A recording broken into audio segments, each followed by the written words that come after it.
இது நியூஸ் ஃபர்ஸ்டின் காலை நேர பிரதான செய்திகள். விரிவான செய்திகளுக்கு செல்லும் முன்னர் முதலில் இன்றைய தலைப்புச் செய்திகள்.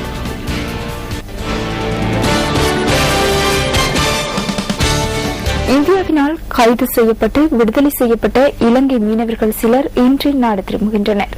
பூகோடை இறங்குதுறையை அண்மித்த காலனி ஆற்றில் தங்கத்துகள் சேகரிப்பதை இன்றிலிருந்து தடை செய்வதாக புவிச்சரிதவியல் மற்றும் சுரங்க பணியகம் குறிப்பிடுகின்றது.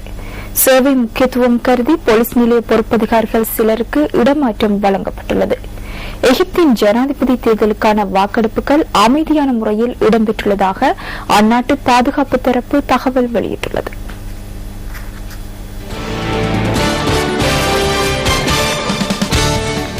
இந்தியாவினால் கைது செய்யப்பட்டு விடுதலை செய்யப்பட்ட இலங்கை மீனவர்கள் சிலர் இன்று நாடு திரும்புகின்றனர். இன்று முற்பகல் 11 மணியளவில் காங்கேசன் துறை கடற்பரப்பில் இந்திய கரையோர பாதுகாப்பு பிரிவினரால் இலங்கை கடற்படையினரிடம் இந்த மீனவர்கள் ஒப்படைக்கப்பட உள்ளதாக கடற்படை பேச்சாளர் கொமாண்டர் கோசல வர்ணகுல சூரிய தெரிவித்தார்.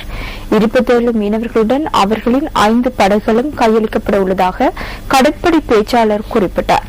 இந்த மீனவர்கள் கடந்த 19ஆம் திகதி முதல் 24ஆம் திகதி வரையான காலப்பகுதியில் கைது செய்யப்பட்டுள்ளனர். இந்திய கடல் எல்லையை மீறிய குற்றச்சாட்டின் பேரிலேயே இந்த மீனவர்கள் இந்திய கரையோர பாதுகாப்பு பிரிவினரால் கைது செய்யப்பட்டிருந்தனர்.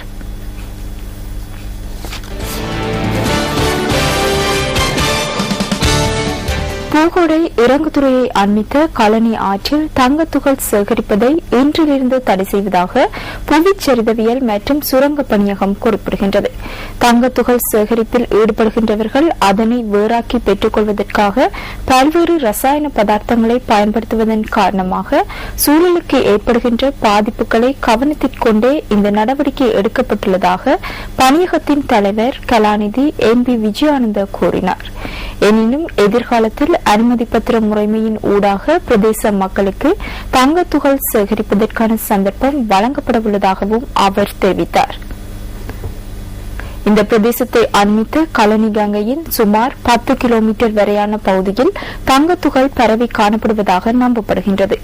இதேவேளை இந்த கனிமத்தை போலியாக பயன்படுத்தக்கூடிய தன்மை காணப்படுகின்றதா என்பது குறித்து விசாரணைகள் மேற்கொள்ளப்பட்டு வருவதாக புவிச்சரிதவியல் மற்றும் சுரங்க பணியகம் குறிப்பிடுகின்றது.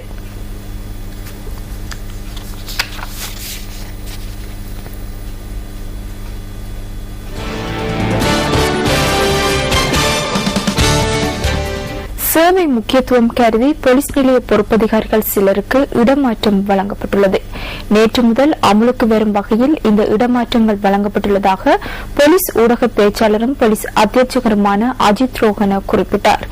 இதன் அடிப்படையில் பிரதம போலீஸ் இன்ஸ்பெக்டர் IUK லொக்குஹெட்டியே மேல் மாகாண புலனாய்வு பிரிவிலிருந்து வத்தளை போலீஸ் நிலையத்திற்கும் பிரதம police inspector KA DCK Weerasinghe மன்னாரிலிருந்து கிளிநொச்சி தலைமையக போலீஸ் நிலையத்திற்கும் நியமிக்கப்பட்டுள்ளனர்.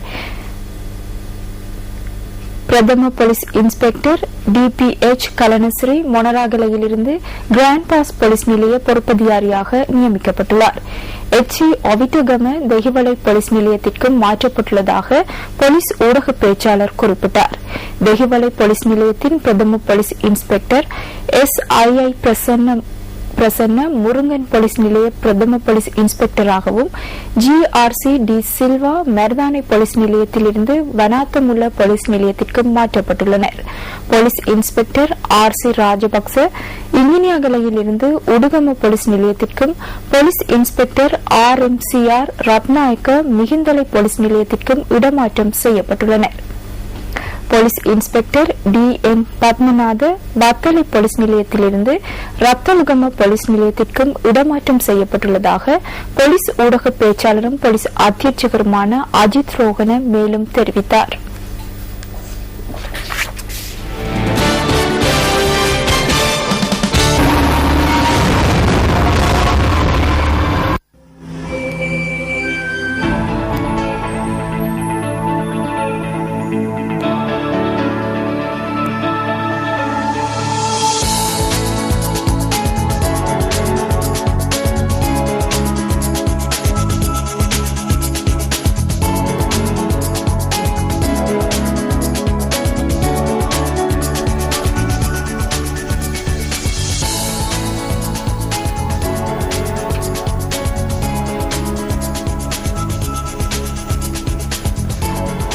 19ஆம் நூற்றாண்டின் ஆரம்ப பகுதியில் வரையப்பட்ட ஓவியங்களே இந்த கண்காட்சியில் இடம்பெற்றுள்ளன. இந்த ஓவிய கண்காட்சியை கண்டுகளிப்பதற்காக பெருமளவிலான மக்கள் வருகை தந்துள்ளதாக தகவல்கள் குறிப்பிடுகின்றன.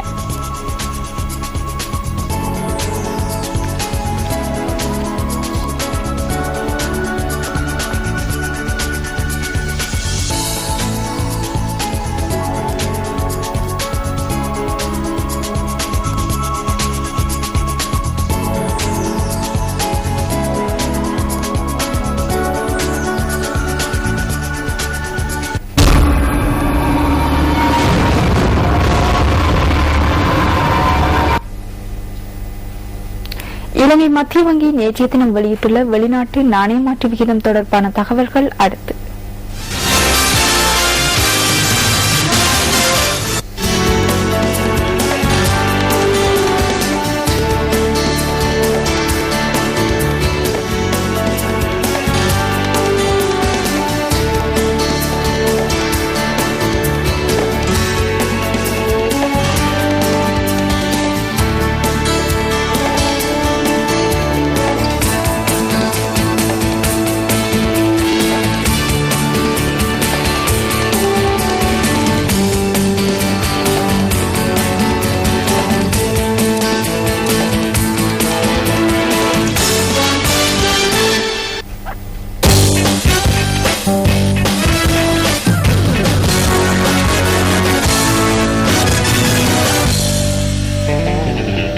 இந்தியன் பிரீமியர் லீக் 20-20 கிரிக்கெட் தொடரின் இறுதிப் போட்டியில் விளையாடும் வாய்ப்பினை சென்னை சூப்பர் கிங்ஸ் அணி தக்க வைத்துள்ளது. நேற்று நடைபெற்ற பிளே ஆஃப் சுற்றின் இரண்டாவது போட்டியில் மும்பை இந்தியன்ஸ் அணியை 38 ஓட்டங்களால் சென்னை சூப்பர் கிங்ஸ் அணி வெற்றி கொண்டது.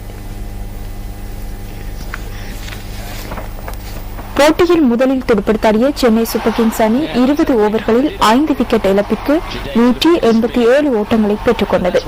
சென்னை சூப்பர் கிங்ஸ் அணி சார்பாக மகேந்திர சிங் தோனி 20 பந்துகளில் 51 ஓட்டங்களையும், டுவைன் பிராவோ 14 பந்துகளில் 33 ஓட்டங்களையும் பெற்றனர்.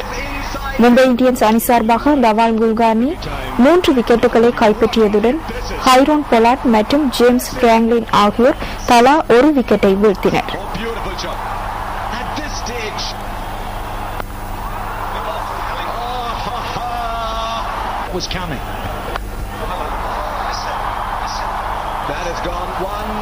இதனை அடுத்து 188 ஓட்டங்கள் என்ற வெற்றி இலக்கை நோக்கி பதிலுக்கு துடுப்படுத்தாடிய மும்பை இந்தியன்ஸ் அணி 20 ஓவர்களில் 9 விக்கெட் இழப்பிற்கு 149 ஓட்டங்களை பெற்று தோல்வியடைந்தது. மும்பை இந்தியன்ஸ் அணி சார்பாக அதிகபட்சமாக டுவைன் ஸ்மித் 38 ஓட்டங்களையும், லசித் மலிங்க 17 ஓட்டங்களையும் பெற்றனர். சென்னை சூப்பர் கிங்ஸ் அணி சார்பாக டுவைன் பிராவோ மற்றும் ஆல்பி மோர்கல் ஆகியோர் தலா 2 விக்கெட்டுகளை கைப்பற்றினர். போட்டியின் சிறப்பாட்டக்காரராக சென்னை சூப்பர் கிங்ஸ் அணி தலைவர் மகேந்திர சிங் தோனி தெரிவு செய்யப்பட்டார். டெல்லி டேர்டெவில்ஸ் மற்றும் சென்னை சூப்பர் கிங்ஸ் அணிகளுக்கிடையில் நடைபெறும் போட்டியில் வெற்றி பெறும் அணி இறுதிப் போட்டிக்கு தகுதி பெறும். IPL தொடரின் இறுதிப் போட்டி எதிர்வரும் 27ஆம் தேதி சென்னை சிதம்பரம் விளையாட்டரங்கில் நடைபெறவுள்ளது.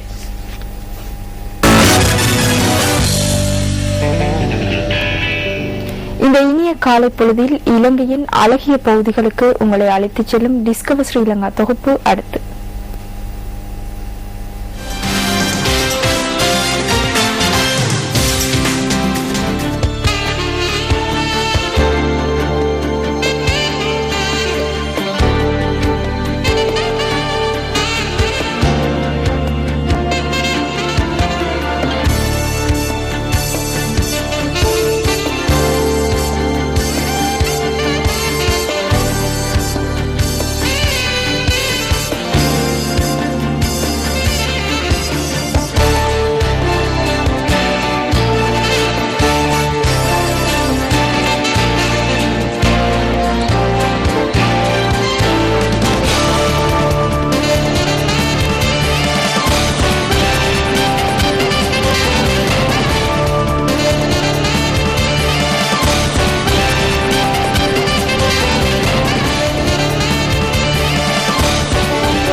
இன்றைய நாள் உங்கள் அனைவருக்கும் இனிய நாளாக அமைய வேண்டும் என வாழ்த்துக்களை தெரிவிப்பதோடு எமது காலை நேர பிரதான செய்திகளை நிறைவு செய்கின்றோம். எமது மணித்தியால செய்திகளை 10:25க்கும் எமது மதிய நேர பிரதான செய்திகளை பிற்பகல் 1 மணிக்கும் எதிர்பாருங்கள். வணக்கம்.